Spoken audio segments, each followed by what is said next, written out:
So this guy, in my opinion, retired too early from hockey. He was a consistent 20 to 30 goal a year guy. Came out of junior London Knights, one of the best junior players of the early 1970s. Went on to great success with Vancouver and Philadelphia and somewhat with Washington to wrap up his career. But Dennis Ververgaert, why he stands out for a lot of people, is that because he took a great advantage of his skating skills and his size to make his years with Vancouver some of the best in franchise history or the early history. Now, born in Grimsby, Ontario, Dennis Andrew Ververgaert played in the NHL for a number of seasons from 73 to 81, made the All-Star game in 76 and 78, but first came to major prominence with a tremendous career with the famous London Knights. He scored 147 points in his draft year when Vancouver took him third overall, and the New York Golden Blaze took him 67th. He had a franchise record 89 assists, eventually surpassed by Sergei Kostitsyn in 2006, and was selected third overall in the NHL draft. Now, again, what helped with his size, he had a booming shot especially from the point on the power play, and he was taught to have the potential to be the first true star player in the history of the young franchise. I don't think he ever reached that, but he came pretty close. You look at his totals in the mid-1970s, where he's putting in 25 to 35 goals. The potential was there, but Vancouver's defense really hurt them. They had always had good offensive players, but we saw that in the 75 playoff against Montreal. They needed him much more. They eventually made the Stanley Cup Finals in the early 80s, but they had that good balance of defense and offense that every finalist needs.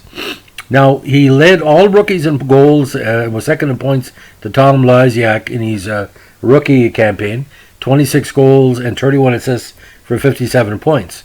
Now, he did finish fourth in the Calder, and his 26 goals remained the Canuck rookie record until Trevor Linden broke it in 1989.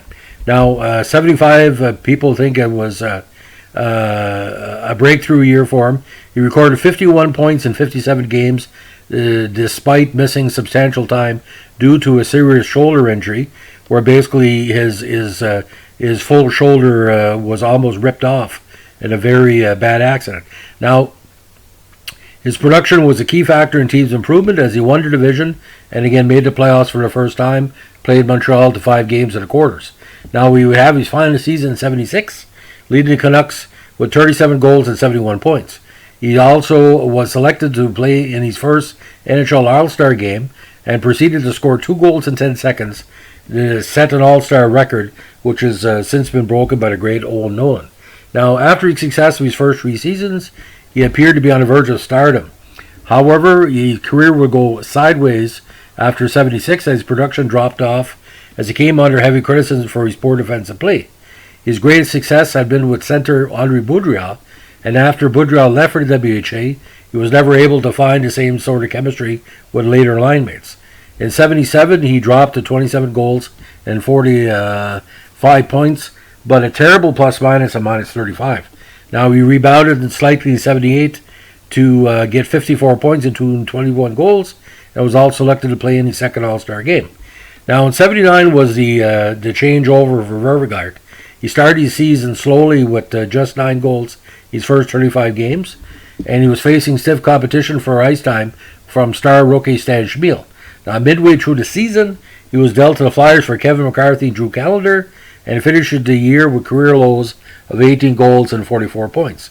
He was used more as a utility player instead of the frontline forward he was at Vancouver, and it was occasionally a healthy scratch. He had 14 goals and 17 assists for 31 points in 15 games in 79-80, but only appeared in 2 playoff games as the Flyers reached the Stanley Cup Finals. And some announcers at the time, especially French announcers, found he was lost in Philadelphia, where Vancouver, he had the success of the fans behind him, but with Philly, with all the stars they had, he was kind of a lost soul with the Flyers. And why I think he was traded to the Flyers, because Bob Daly, his former teammate, was there for a while, and he thought he had good camaraderie, but it never really worked out. Now, eventually, he was released by the Flyers, and he signed with the Capitals for 1981. He did have an okay year with the Capitals that year, finished the year with 14 goals and 41 points in 79 games. However, at the start of the 82 campaign, he was assigned to the minors and chose to retire rather than accept the assignment. Full NHL totals: 176 goals, 216 assists, 392 points in 583 games, along with 240 minutes in penalties. His 139 goals as a Canuck placed him 11 all-time, and only Don Lever, which we've talked about in the previous podcast, scored more goals for the club during the 1970s.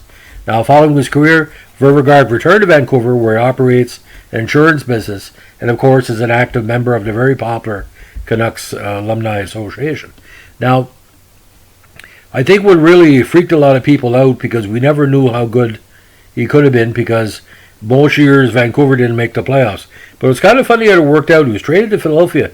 That 1980 season for the Flyers, where he went, I think, 33 games without a loss, he was sort of like an afterthought, which is totally bizarre because, when you're the top player in Vancouver for, over 3 seasons where everybody's looking to you, But I thought for sure Vancouver would go on a playoff run after going so far against Montreal, but it never panned out.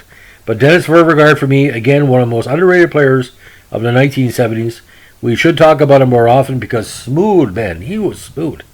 Sort of like a poor man Steve Shutt with a little bit of Guy Carbonneau in him, but without defensive stylings. So that's a legend of Dennis Ververgaert. Thanks for listening.